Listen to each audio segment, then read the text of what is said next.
I am not afraid of the evil eyes anymore. Future CEO. Next is yung about the wedding.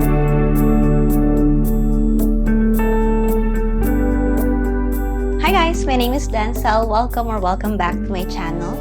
So for tonight, or kung anong oras di man ito napapanood, but it's currently 9:56 p.m. So, little pajama party lang natin to. For tonight, I will be sharing with you my digital vision board.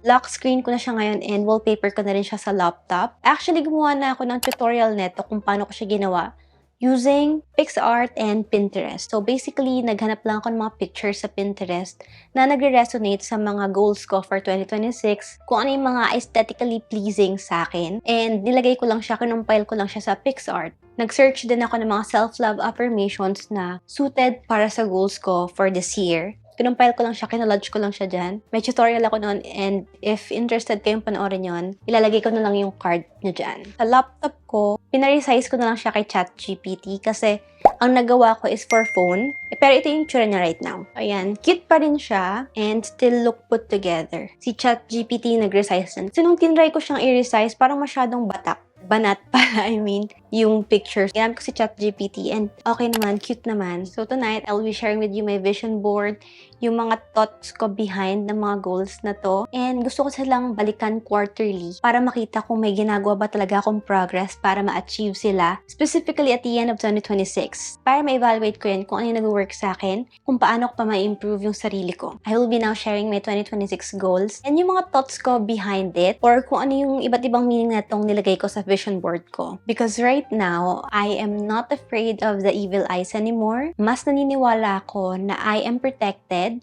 by the Lord Jesus Christ. So, naniniwala ako na kung sino man ang nag-wish sa akin ng downfall ko or ng failure ko, babalik yun sa kanila twice, thrice. Kaya, I'm not afraid of it anymore. Mas natatakot ako sa sarili kong thoughts, actions, and words kung ako man yung nakaka-feel ng negativity sa kapwa ko. So, nagiging mindful ako for that. But if others will wish me my downfall, hindi na. Kasi I believe that I'm protected and that I am guided. What's meant for me will be mine. Kaya ayun. So let's start. Marami akong ginamit na photos because marami akong goals na gustong ma-achieve for this year. So let's start with the first 3 photos sa taas. Airport, scrub nurse, and travel. I am praying for an opportunity na magamit na yung passport ko and makapagbalik loob bilang isang nurse. Because right now, I am unemployed but it doesn't mean that I am jobless. Kinikrave ko pa rin to be a nurse. Naiintindihan nyo ba? Parang nag-make sense ba yung mga sinasabi ko? Right now, parang nakapause lang ako. But I still believe that I am meant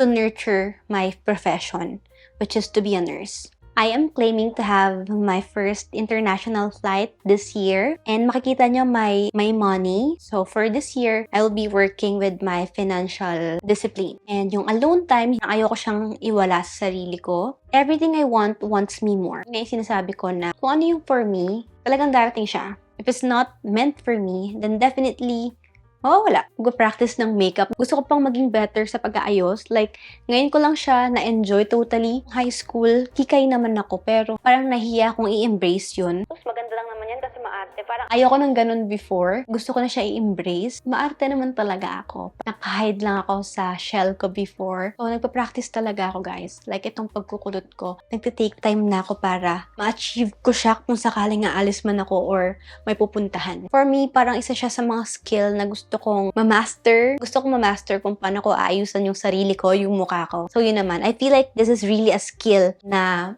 pagpapracticean ko for this year. Next, nakalagay dyan, I am a confident speaker. To be honest, guys, the year 2025, 2 universities yung nag-invite sa akin para maging speaker sa College of Nursing, Mapua. Then next is FEU, NRMF. And pares ko sila tinurn down kasi I feel like hindi pa ako credible and talagang bulol ako magsalita. So that's why I'm using YouTube to practice my public speaking. Kaya may mga gentle reminders akong videos na ginawa before. Slowly lang ako nagpa-practice because I know darating ulit yung mga invitations na ganyan and by that time, I'll be confident to accept the opportunity to give a talk. Kaya ayun. Next is Osmo Pocket. Gusto ko talaga ng Osmo Pocket, guys. Hindi ko alam kung ano yung mabibili ko. 3 or 4, basta gusto ko ng Osmo Pocket. Tool to para mas ma-document ko yung nagiging life ko. Next, new job, tas may mga naka-scrubs. Ayan, feeling ko magbabalik loob talaga ako as a nurse this year. Tinatawag ako ng hospital. Kita nyo, may couple, I think, na nagda-dance. Ayokong tanggalan yung whimsy side ko. My productivity is rooted in intention, not urgency. 2025, may mga trabaho akong pinagsabay-sabay until parang na-feel ko na katawan ko mismo yung ayaw bumangon sa umaga. And last year, nagkasakit din ako. Kaya ngayon, mas intentional na yung mga move ko. Doesn't mean na wala akong ginagawa ay hindi ako productive. Sometimes rest is productive as well. 100K. And makikita nyo may YouTube plaque sa baba. Gusto ko lang siya i-put sa universe, sa world. Gusto ko lang siya i-verbalize na I will get my 100K subscribers. Thank you, Lord, for I know I will receive my 100K subscribers. I am really doing my best para magkaroon ng consistent upload this year. I have done it once with Denzel Dulson and I know magagawa ko rin siya with Denzel Diaries. Kailangan ko lang ng hard work and consistency. Mas genuine ako with this channel. Mas masaya ako sa mga videos na ginagawa ko sa channel na to. Kasi mas may motivation ako, may mas purpose ako sa channel na to. So, I am on time. Isa sa personality trait ko or isa sa identity ko for 2026 is to be on time. Medyo nag-struggle na ako agad this January. Pero, I still believe na I can do it. Kasi nag-workout ako sa gym and may coach ako. Minsan talaga nalilate ako. Ang pinaka-problem ko ay yung pagising sa umaga. Pero kapag nagising na ako ng maaga, nagpo-flow na siya smoothly. Kung ano yung nagawa ko sa planner ko, nagagawa ko siya. Kailangan ko lang talagang gumising ng maaga. Kapag hindi, medyo meron dyan, nag-stretch, workout. And right now, nag-workout na ako. And ang coach ko pa rin is si Coach Mike. Ito yung IG niya. If ever na gusto nyo magpa-coach, i-DM nyo lang siya. Pwede rin siya for online coaching. Reading the Bible and praying the rosary. With reading the Bible, ang nagiging tool ko para mas maging consistent ako ay yung binili kong devotion notebook ko, yung 52-week journey through God's Word. Nabili ko siya sa TikTok and gumawa rin ako nung planner lineup ko for 2026. Included yun doon. With the praying of the rosary every night, since last year pa namin siya na-start ng family ko. So every night, nag-rosary kami. Isa yun sa priority ko for this year. To deepen my faith, to finish reading the Bible, and to understand the Word of God.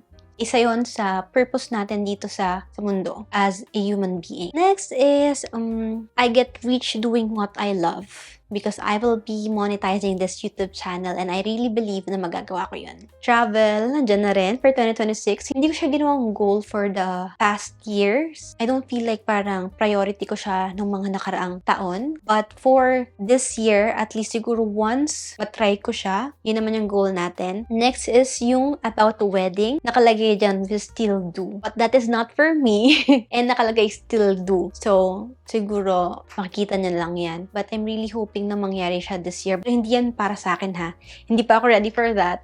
Flowers, wala lang. Yung parang side na napapasaya yung whimsy self ko. I attract beautiful friendships into my life because I don't need any more drama. Please. Life is too hard para magdagdag pa ng mga iisipin. So, I just want to have healthy people, a circle ko, and just beautiful people. Ayoko na ng mga, basta, I don't want to talk about it. Basta, I just want to have genuine friendships this time. Okay lang yung onte, iisa, dalawa. As long as it's true. The friendship is true. The friendship is beautiful. We grow with each other. We are aligned. Yun yung pinaka-importante. Dapat aligned ako sa mga kaibigan at magiging kaibigan ko pa for this year. I am the girl who always wins. And this is not to compete with other girls. It's just that I know my hard work and I know I will win and I want to win with you guys. That's why I'm also sharing these videos. Or at some point, my goal and my purpose is to motivate itong little community natin. Again, money and the color brown. Yun yung color ko for this year. Mas low maintenance siya. Hindi na siya yung parang dumihin katulad ng mga pastel pink, ganyan. Kaya I'm really eyeing to buy Bash Manila na Terra.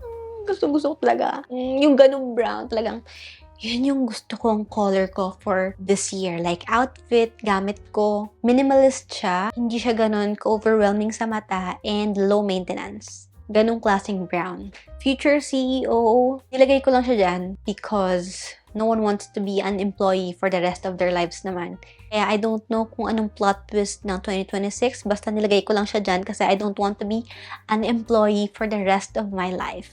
Again, studying, hindi ko siya wawalain for this year. My vision board comes true. And I'll do my best para magkatotoo sila. Mga alone time, PR packages, mga packages yan. Kasi nagkaroon na ako ng opportunity before but I feel like na-take for granted ko yun. Kasi nga nag-aaral ako, hindi ko ma-manage yung time ko, nag-work din ako. So this time, if dumating ulit yung opportunity, hindi ko na siya iti-take for granted. Siguro this time, mas alam ko na kung paano siya i-handle. I know it will happen again. And yung outfit, nandito siya sa dulong part. Ganyan yung mga fits na gusto ko for this year. Which is hindi pa ako nakakaipon ng mga gantong klaseng outfit. Gusto ko yung parang Gilmore Girl vibes. Yun talaga. That is it guys for tonight's video. And if gumagawa pa lang kayo ng mga vision board nyo, pwedeng patingin din ako. You can tag me on Instagram at Dancel Diaries. If you reach until this end, comment this emoji. Please don't forget to subscribe, like this video, and share this to a friend. Help me reach 3,000 subscribers for this month of January. So that is it guys. Thank you so much and I'll see you in our next video. But for next week, I will be uploading episode 2 of Dancel Diaries.